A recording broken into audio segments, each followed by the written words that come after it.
Page 126. So yesterday we got to the sale. Yaakov is making these lentils, and Esav.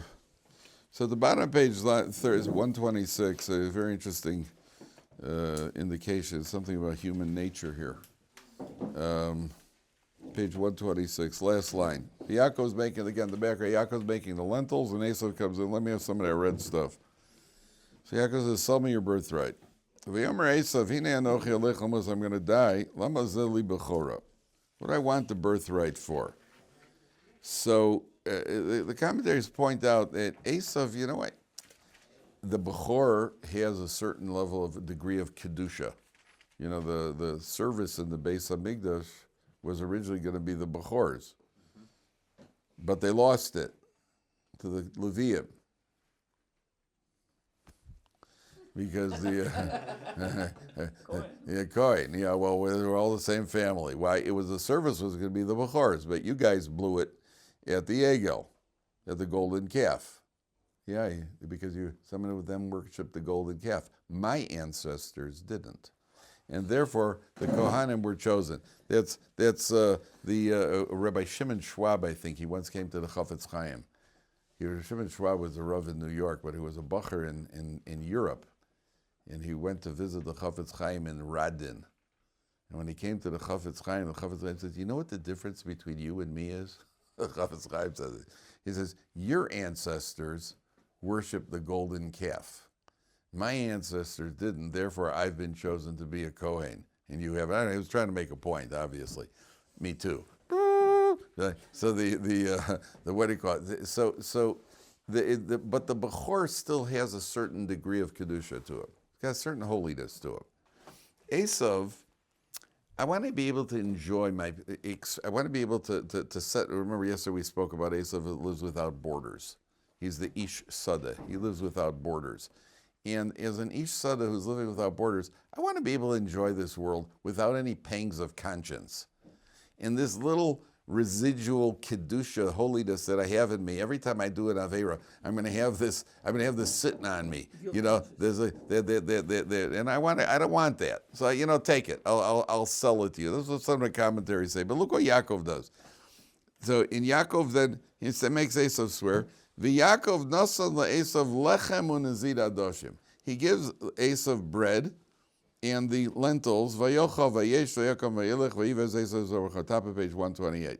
So yesterday we said he gave him the bread so Esav can't cry foul later. Can't come back and say, well, you took advantage of me to sale. I was vulnerable. It's like twisting my arm to make me sell something. Then Esav says, I don't want that, what do you call it? I don't want that Esav should have that. That's what we said yesterday. They should take away any legal option that Esav may have to back out of it. But you see, Esav says, pour it down my throat. He's a glutton. But if you pour it down his throat, then you're eating and abetting the glutton. Yaakov, even that Yaakov can't do. It's like you want to come into the house and you want to just grab something to eat. Your mother says, take a plate, sit down at the table like a mensch. Right, take a fork. You ever hear that music? Yeah, sit down. Don't grab it. Just sit down. Make yourself comfortable. Take a towel. Take a napkin. Your mother makes you do it formally. You're not going to go in there and just grab something out of the refrigerator and march around with a drumstick. Sit down. Do it properly. Yaakov himself, I'm not going to do that. I'm not going to go pour lentils down his throat. Have some bread like a normal person. Yaakov gives him some bread, and he gives him, I don't know if you guys have ever eaten, when you eat chicken wings, do you use your hands for chicken wings? I actually know people who would use a knife and a fork on chicken wings. I know other people who actually put on rubber gloves. They put on surgical gloves when they eat chicken. You're laughing? I walked into a certain yeshiva, I walked in, they were serving wings for supper, and I see just gloves all over the place. The guys take surgical gloves. Most you guys must know about it. You must say, right? Why? Like, because you want to get your fingers all greasy and you're going to use your fingers. But they actually put on surgical gloves to go eat chicken wings. Yes. And by the way, do you know how many chicken wings are consumed during the Super Bowl? There's a number, some ridiculous number, like a few billion chicken wings in the United States are eaten during the Super Bowl. Yeah, it's a bad season to be a chicken. So there are a lot of amputated chickens running around the United States during Super Bowl time. So you say even pizza. Do you eat pizza with your hands? Do you know it is considered? I think according to the official books of etiquette, you're allowed to eat pizza with. I know people won't eat pizza with their hands. You're going to use a knife and a fork. No, I'm not going to do that. What's that? If I'm getting pizza from the corner store and they have it in their hand, not a restaurant, my parents, I order pizza. If it depends how fancy it, what they're called. But there are, and if you're a Yeshivat Ohr, you take 3 pieces of pizza, you wedge them, you fold them over and wedge them into your mouth like a snake swallowing a rodent. You ever see a snake just opens its mouth like this and swallows a rodent? Yeah, that's how Yeshiva guys eat pizza. Listen, we're not going to eat one slice. You got to eat 3 wedge, right? The wedge job. So the Yaakov is not going to do that. So Yaakov gives Esav the bread and he takes the bechor. Now on a deeper level, this symbol, Esav. Remember, Esav symbolizes the anti-Semites in the anti-Semitic world, and we see later on there's a pasuk that Esav tries to kill Yaakov and we know that the Rabbi Shimon Bar Yochai, we're going to see later in Parsha Vayetze, halacha hi biyadua Esav son. Esav hates Yaakov. And there's a reason that they're born as twins. Now, you ever had to wonder, isn't that strange? The Esav is the arch enemy of the Jewish people, and these are twins born from the same stomach. Why? So the Barbanel explains that most of the time, twins get along, and twins have a very strong connection. I have 2 sets of granddaughter twins. Yeah, I haven't even, the one set is about 5 or 6, and the other set is about maybe a year old, from 2 different daughters. Each one has a set of girl twins. So the older one, they're just starting school now, so I haven't yet had a chance to explain to them how they can pull shtick on teachers, but we'll get there. By switching identities, we'll get there. But the twins often get along very well. There's even a connection. It's a remarkable connection. Each one is thinking what the other one is doing, that sort of thing. But sometimes there may be animosity. If they go to the bad, if it gets to hatred, there's not going to be any more powerful hatred than your twin brother. And Esav and Yaakov are purposely created, it comes from the same stomach, that when Esav turns hateful, that's going to be the cattle prod that's going to keep us in line through history. That when the Jews step out of line, the Esavs of the world are going to step in and put us back in our place. And that's why, the Abarbanel explains, that's why Hashem created them from the same. Now you have to understand, Esav could have been good. Esav could have been good, because if he was created to be bad, so he has no free choice.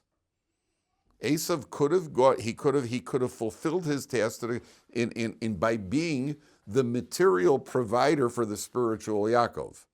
Just like, where do we see that relationship? What's that? Yisachar and Zevulun. Yisachar studies Torah, and Zevulun provides, they're the merchants. That original relationship should have been with Yaakov and Esav. Where else do we see it? Every husband and wife, where the man is learning Torah and the wife is the one who is working. Nowadays, women work to provide for their husbands who are. Why are you smiling? What's a?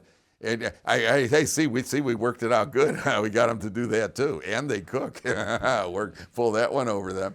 So what's it called? I once broke my foot years ago. I broke my foot. So I go to this doctor here in Israel. Doctor's a secular guy from Chicago. So we hit it off right from the beginning. Okay. So he's examining my foot. I'd been in a cast for about 2 weeks, and he had to change the cast. And he's playing around with my foot, and he says to me, "So what do you do?" I said, "Well, I study in Kollel." He says, "Well, how do you support yourself?" I said, "Well, my wife works." He goes, "Well, somebody has to. I guess somebody has to, huh?" Just like that. Now, my first thought was, the real words that fluttered through my mind were, "You jerk.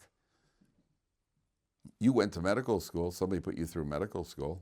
And chances are, if you were married, it would have been your wife working while you went to medical school. So why did you go? Why was that okay? Because that was a value to you, right? If I'm studying in Kollel, my wife, it's a value to her to work. or for the head of the kollel to support us. I'm not asking you for money. I didn't say any of that to him because he had my broken foot in his hand, right? So I wasn't gonna take any chances.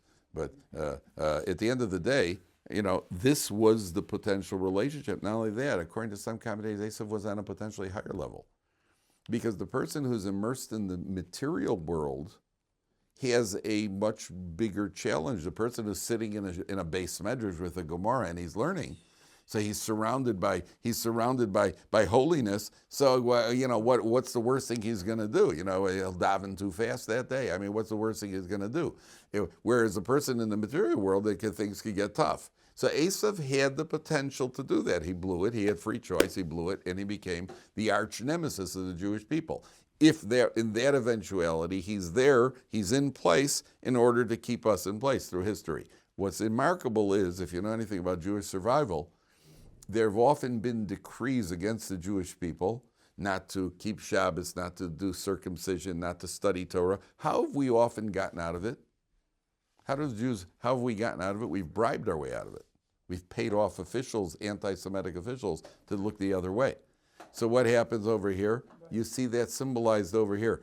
Yaakov is willing to give up materialism for the spirituality of the Bechorah, of the firstborn. And that's a projection of what's going to be happening down the line in Jewish history. There's a famous story, and we'll see that later on in Parshas Vayishlach, where Yaakov sends gifts to Esav, that actually instills it becomes part of the world's the spiritual genetics that will be able to bribe our way out. I remember as a kid, growing up as a kid, I remember there were these reading the Holocaust books, they used to send care packages to the Jews in Germany or the Jews to get them out of the concentration camps. And I remember reading as a little kid, they used to send them like cigarettes and chocolate and coffee. So I remember thinking to myself as a kid, let's see, coffee, I know my mother gets bad headaches when she doesn't drink coffee, so they obviously need coffee, and I know that chocolate gives you a lot of energy, so I guess the Jews needed energy there. Cigarettes I wasn't sure about until later on I realized they weren't consuming any of it. These were all used for bribes. Because one package of cigarette, you could save 20 lives. For a chocolate bar, you could save a family. I didn't know that where does that ability to bribe, it just doesn't happen like that. That ability to bribe was actually instilled in the spiritual genetics by Yaakov bribing Esav later on. And that's what we see that's happening over here, is that Yaakov is willing to pay. Leave us alone. We'll pay you. Just leave us alone. Let us do our thing. And Jews often had to pay just to be able to behave We'll see more later on when we get to Yaakov and Esav. In the meantime, Yitzchak, after this episode, we have the next episode with Yitzchak, and he goes off to a place called Gerar. There's a famine, and Yitzchak goes off to a place called Gerar. Now pick it up on 128, on page 128, 6 lines from the bottom. Vayeshev Yitzchak b'Gerar. So Yitzchak arrives in Gerar. Vayishalu anshe hamokom leishto. So the people ask about his wife. Remember, it said that Rivka was very, very attractive. Vayomer achosihi. Says, oh, she's my sister. Here we go. The sister story. Can we open a door or a window or something just to get some oxygen in the room? Vayomer achosihi. Ki yare lemor ishti. Everybody see that? 6 lines from the bottom. Pen yarguni anshe hamoka mal Rivka ki tovas marehi. So Yitzchak is, Yitzchak says, she's my sister. Thanks. Okay, that should be good enough. Thank you. Yitzchak says, she's my sister. Okay, now what happened when he was in Egypt? As soon as he said it's a sister, what happened? You remember the story? What's that? They took her, right? They took her off. They rushed her off to Paro. Right. Here he says it's my sister, and then what happens?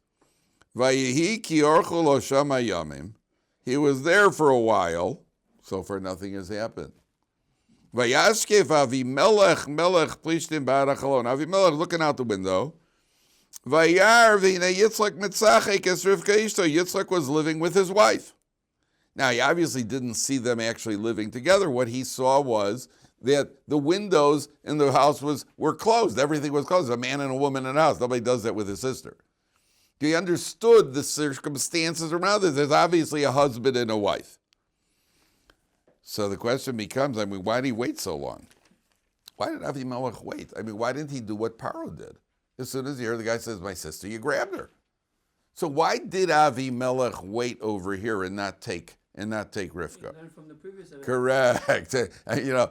This Jewish guy comes along with a wife, with a woman, and 2 children in tow. Yaakov and Esau. Some say they were with them, but assuming Yaakov, you have a man, a wife, a woman, and 2 15-year-olds are with you.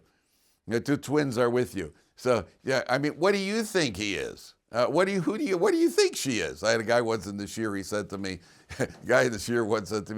Rabbi, really, what could I be about? We're not talking about a family from Tennessee over here. You're a redneck if you've married 3 times and you got the same set of in-laws. So we're not talking about a family from Tennessee. So what do you call it? What was he thinking? The answer is exactly what Michael is saying. The old it's my sister story. Now I remember some say this is the same Avimelech that Avram Avinu was with. Some say it's his son. By the way, that's the name Avimelech. Avimelech, my father was the king. It's handed down that's the title. Just like Paro wasn't his name. His name wasn't Paro. Wasn't named Paro Murphy. That wasn't his first name. Paro was the name. What was his name? King Tut. How do you pronounce it? Tutankhamun? Yeah. Wow. Why? You know how I know, don't you? Oh, come on. You must know this.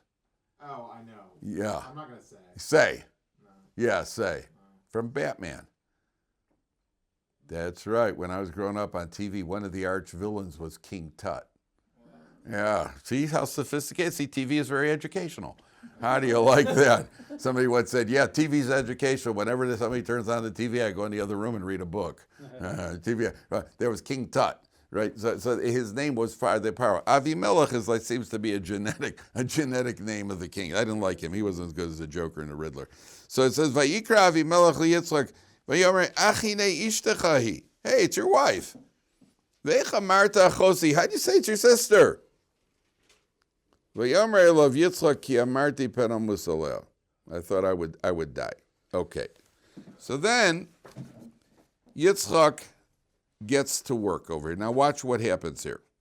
Yitzchak is staying by the Plishtim, and Avimelech makes a public announcement. Pasuk Yudal, four lines from the top. He knows it's his wife, and then Avimelech makes a public announcement. Vayitzav Avimelech es kol ha'am lemor. Avimelech puts out a proclamation. Page 134, lines on the top. Hanogeya be'ish hazeh uve'ishto mosibos. Anybody who touches this man or this woman is going to die. So in those days, when a king said it, people were impressed. It's not like the president sending in the what they called ICE. Where judges, some federal judge could overturn it. So it wasn't like the president makes a decision and some federal judge goes and overturns it, and then they got to send them out. They're sending them out of Chicago and out of Portland now. In those days, the king said something, you were intimidated. If the king said, there were no parking tickets in those days. You disobeyed the king. There's no parole. There's no probation. You died. There was no what they call prison reform. There was no prison reform. There was just prison, and there was barely prison. There was execution. That was the best way to rehabilitate criminals in those days. That's how they rehabilitated them. They killed them. So here, Yitzchak. So what does Yitzchak do? At that point, now watch. Vayizra Yitzchak ba'oretz ha'is. Pay attention. We're going to look at a sequence of psukim now. Vayizra Yitzchak ba'oretz hahi. Yitzchak sows the field. He plants. Vayimtza bashana hahi meya she'arim. Hey, where did Mea Sharim come from? And what does Mea Sharim mean? 100 measures. How does the article translate it? 100 gates, no? 100.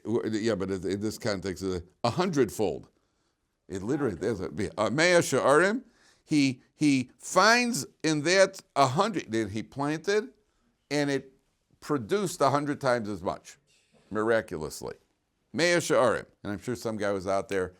Minyan, mincha, somebody where Yitzchak, mincha, and there must have been a tish somewhere nearby. Vayivarchehu Hashem, right? Yitzchak was in Mea Sharim. He's the original person in Mashar. Okay?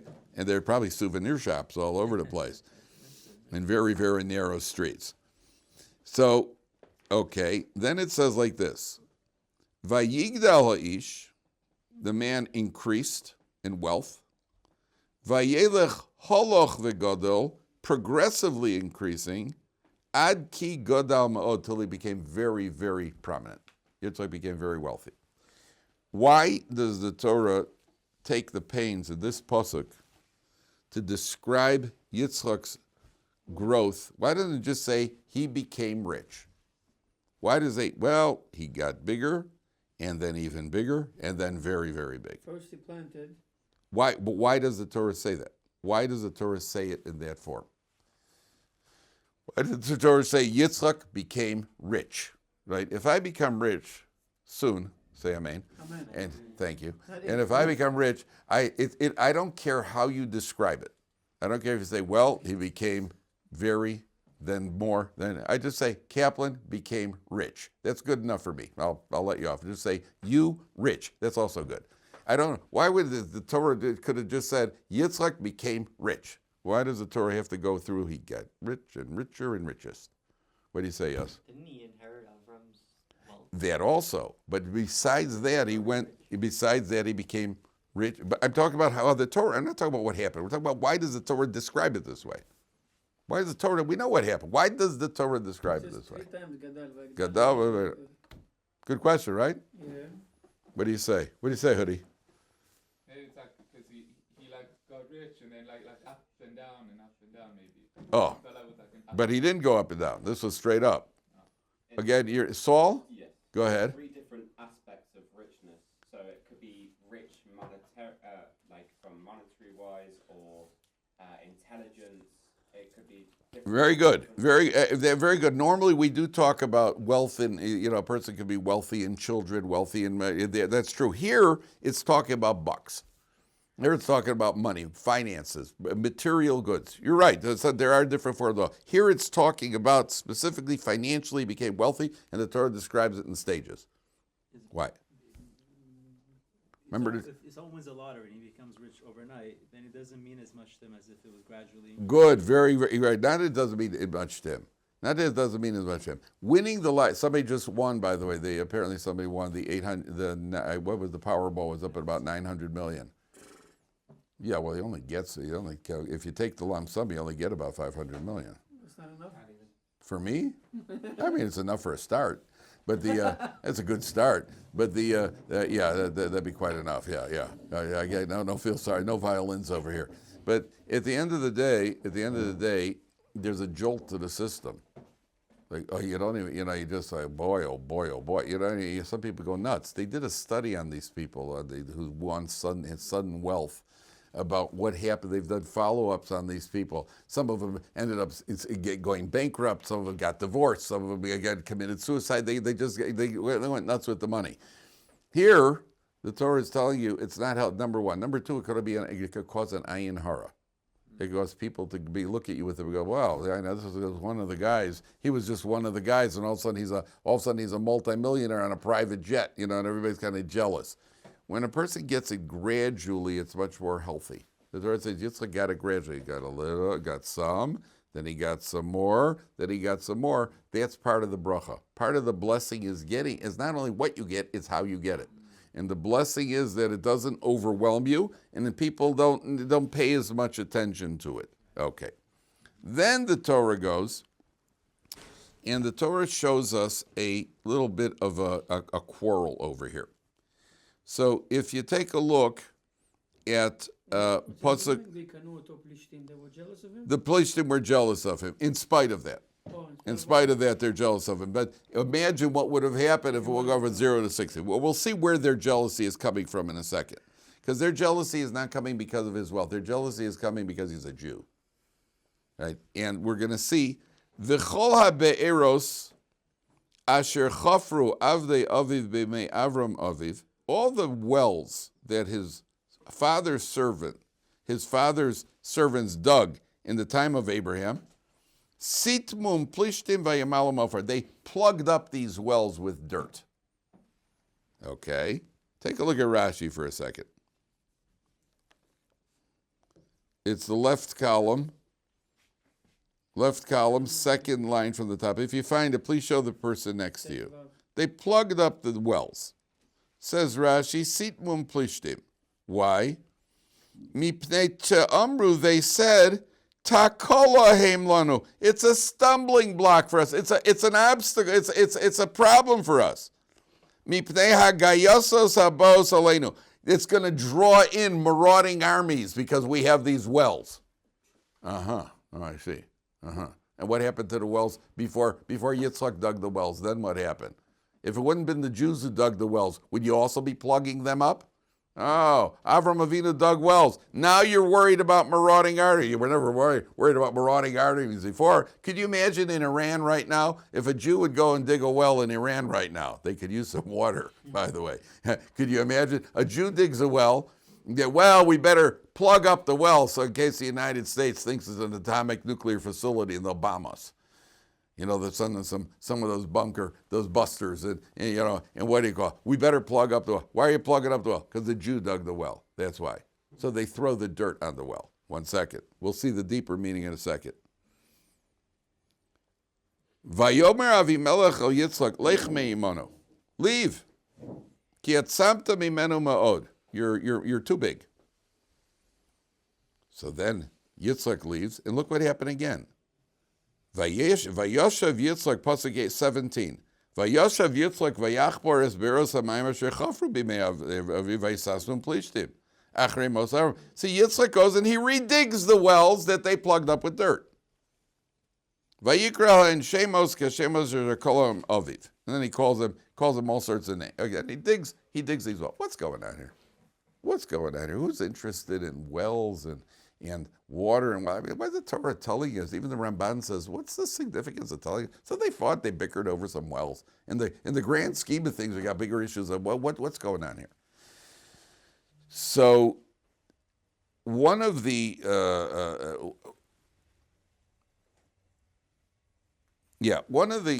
commentaries says, you see, what did Avram Avinu do for the world? Avram Avinu comes along and he shows people who God is. What did he do? He exposed the water. He dug the well. The well, what's water? Water is symbolically the source of life. Can't survive without water. A. B. Water is always, Torah is compared to water for various reasons. Again, because you can't survive without water. We can't survive without Torah, number one. Number two, the well represents the awareness. If you're looking for water, you need survival. So Avram Avinu, he exposes the world to God. He digs the well and he presents the water to the world. What do the Plishtim do? The Plishtim, who we see later on were into materialism, they throw dirt on the well. They plug it up with dirt. What does dirt represent? Dirt represents the most basic form of materialism. The world is made out of dirt. The earth is made out of dirt. They cover it over. Now, we all know Yitzchak, every one of the avos had a certain, what's it called? A trait. Thank you.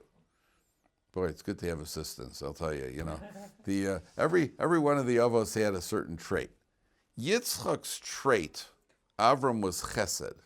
What was Yitzchak? What was he known as? Gvura, din, and yira, fear. Right? Yitzchak was yira, fear.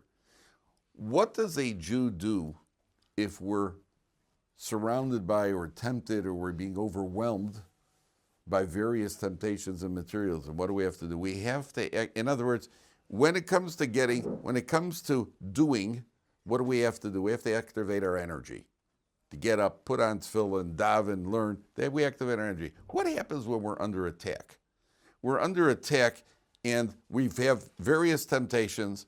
How do we counteract? How do we fight those temptations? What do we have to do? We have to activate our fear of God. We have to activate the yira. So when you have these wells, which is the source, is water, the source of life, it's Torah, it represents spirituality, which Avram exposed the world to through his kindness, through his sweetness. Invited people into the tent. When people would come into the tent, he'd say, you didn't say thank you. They would eat. He said, "You didn't say thank you." They'd say, "Oh, thank you." He said, "Not me. You have to thank God." So he brought God into the world through the approach of kindness, what you call kiruv. We got come in, welcome, wonderful. But what do you do when you're being assaulted by the temptations that are presented by the evil inclination as assault? You then what? At a certain point, you have to the only way to fight is listen, the consequences are too great over here. There's got to be a fear of God. There's Yira. Hey, this is serious business. We're playing for eternity. There are all sorts of potential problems over here. Comes along Yitzchak's Yira, Yitzchak's fear, and that fear uncovers that uncovers the dirt. In other words, we go back to the what's it called? The exposure of God and godliness in the world. We'll have to activate another part. That means that everybody has different times that we have to activate different mitos. We have to have different character traits. Sometimes in life you have to be sweet. Sometimes in life you have to be a little more stern. So there are different mitos, different traits that people have. So here Yitzchak comes along, and Yitzchak, that's what's underlying this physical story of what looks like a story of the wells is really a story of our survival or how we deal in serving HaKadosh Baruch Hu. Okay, now take a look at page 132, because this is where the drama begins. Last word on page 132. Vayehi ki zaken Yitzchak. Yitzchak was old. Vatichena einav miros. His eyes were blinded. Vayikra es Esav beno agadol vayomer elav bini vayomer elav hineni. Yitzchak calls Esav his son, and he says, "My son," he says, "Here I am." Now, there's a medrash. How did Yitzchak become blind? Why was he become blind? Why did he become blind? What do you say, yes? Because when he was getting okay, never mind. No, go ahead. You're right. You're saying the right thing. When he was about to When be, he was at the Akedah, yeah. and there was angels in the sky. The tears of the angels were falling down, and it fell into His eyes, and that blinded him. That blinded him. Very good. The angels, the tears of the angels fell into Yitzchak's eyes and blinded him. We'll come back to that in a second. Take a look at Rashi. Rashi says, A, top line, right column, Vatichena, his eyes became blinded, be'oshtan shel elu. The Esav's wives were burning incense to idols, and that smoke burnt his eyes. That's why he became blind, number one. And number two, what do you call Rashi then brings down that the angel's tears landed in his eyes. Number three, so that Yaakov should end up getting the brachas. Just practically, we need him not to be able to see, so Yaakov should get the brachas. And number four, the commentaries say, because he took bribes from Esav. And the Torah says, bribery blinds the wise. What were the bribes? Esav fed him. And that was at a certain level, distorted his judgment of Esav. That's what it says. Okay, let's go back to this for a second. I want to ask you a question. Yitzchak is being bound up to be slaughtered by Avram Avinu. The angels are crying, and their tears fall into Yitzchak's eyes. Now, first of all, that's a pretty good shot. I mean, that's a pretty good shot. If you think, okay, you lie down, I'm going to cry, and I'm going to drip some tears into. I can't even get eye drops in my eyes from point blank range. You ever try getting eye drops? You're like this until you get in, half of it runs down over here, and that's with a dropper. Oh, he said, hey, there's Yitzchak. Hey, guys, come over here. Hey, Gavriel. Yeah, get Michael. Come on, Raphael. Let's go. Ready? Hey, doink. Oof. Got him. 1-0. You're Michael, you missed. I'm up 2-1. We're tearing in his eye. What does that mean? What does that mean? Just stop and think about that. Number one. Number two, angels don't cry. Angels don't cry. Midrash, no? They don't. It is a midrash. We're trying to understand what does the midrash mean. The midrash says the angels cried. Angels don't have emotions. What does it mean the angels cried? What does it mean the angels cried? And their tears fell in Yitzchak's eyes. It's a good question, isn't it? That's what the midrash says. So I was thinking about it. I've heard this midrash since, many years ago, when a little kid heard this midrash. Didn't stop to think about the question. I'm sure the teacher would not have had an answer. But how do you, by the way, the United States, not the American sniper, there was in World War II, the Americans had a sniper who had the biggest set of kills. He was what's his name? Who? Was it? Feather, Halfshot, something Halfshot. Like, Was he the one? White Feather in Vietnam War. Okay, so I don't know if it was Vietnam War. I thought it was World War II because there was a Japanese guy who was also their top sniper. He shot him through the skull. Yeah, that's the one. Vietnam. Was it Vietnam? Yeah. So oh well, boy, you saw more movies than I. Never mind. You read the book? So what happened was that the top American sniper was going after their top sniper. These two guys were top snipers, and eventually the American guy got him. And what happened was he shot him because the other one had his rifle up aiming at the American apparently, and when he shot him, it went through the other guy's sight right through his eye, which means he was basically a split second away from shooting the American. Talk about with a gun, which is a heck of a shot, right? So so once in a while he had a good shot, but the Angels, A, that would have been quite a good aim. A, B, Yitzchak was, what do you call it? Angels don't have emotions. So I think what the Medrash is saying is like this: when a person cries, unless you're a really good actor, tears. Now, it's my own idea. I don't have a source for this, but I sense that this is along the lines. When you cry, it's your genuine essence coming out. It's who you are. Your true emotion. It could be tears of joy. It could be tears of joy. It could be tears of sadness. But whatever it is, it's expressed through your tears. It's that deepest level of emotion that's being expressed through your tears, unless you're a good faker, what they call crocodile tears. But even the person crying, you're feeling something. Yitzchak at the Akedah, the tears of the angels, I think, symbolizes the idea that Yitzchak, his level rises up, where basically his essence changes and he's accessing the level of angels. That means their tears is just an indication of the connection between him and them.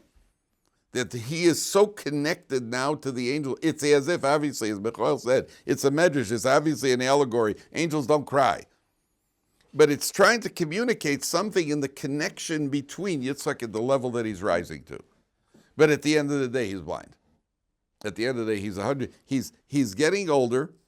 He's 123 years old now. And the Gemara says that when a person comes within 5 years of the age their parents died, then a person should start getting nervous. They did a study once that most husbands and wives die within 5 years of each other. Most husbands and wives, they die, especially if they kill each other. They die within 5 years of each other. So, by the way, there was a couple in California. Who made a suicide pact. A very wealthy couple. He got into his BMW, and she got into her Lexus, and they came around the block, and they made a suicide pact, and they crashed. They smashed into each other about 90 miles an hour, and neither of them died because the thing activated, the safety balloon, the airbags activated, so they couldn't even commit suicide properly. So they but they had it was a true story. So I think Seinfeld said he doesn't understand if somebody tried to commit suicide. Let's say they took sleeping pills and didn't die the next day, and then they don't try again. He said, what changed? I mean, it's just one more thing in life you're bad at. You can't even commit suicide properly. You have even more reason to kill yourself. What changed since yesterday? So Yitzchak is 123 years old. How old was Sarah when she died? 127. He's within 5 years, so he's getting nervous about dying. So he calls in. Here I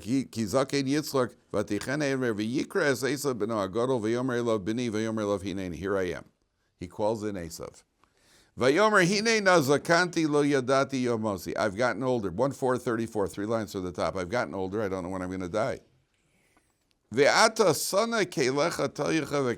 Take your weapons. Get me some fresh food. Go hunt some food for me. Bring me food, the type I like. It was not sushi. V'havia li ve'ochela, bring it to me and I will eat. Ba'avur tevarachecha nafshi b'terem musai, I bless you before I die. Rabbi, I think The- it was curry. Because he was very hairy. So. Yeah. So somehow, I think not. The what he calls the Yitzchak says, "Go get hunt me some food. I'm going to give you a bracha." Now, what's the food got to do with the bracha? So we see that even somebody like Yitzchak, what do? Shabbos, Yontif, when we celebrate, what do? We eat. There's food, because the human condition is such that the food elevates us, even if it's physical. It elevates us to a state where we can now appreciate the spiritual. So the food elevates us. Even Yitzchak, and we have a concept that on Yontif, ein simcha ela b'basar v'yayin, with meat and wine. And in order for Yitzchak to give the brachas have to come from a place of simcha, which is one of the explanations, by the way, why Rivka didn't tell Yitzchak what race of. Why does she resort to this sneaking? One of the reasons is she doesn't want to make it there. We're going to see several explanations. One of them is she doesn't want Yitzchak to be saddened. If he finds out what Esav really is, according to that approach, if Yitzchak knows that Esav is off the derech, then even if he gives the bracha to Yaakov, it's not going to get him from the highest point, the highest potential, which is a state of simcha. That we'll see tomorrow.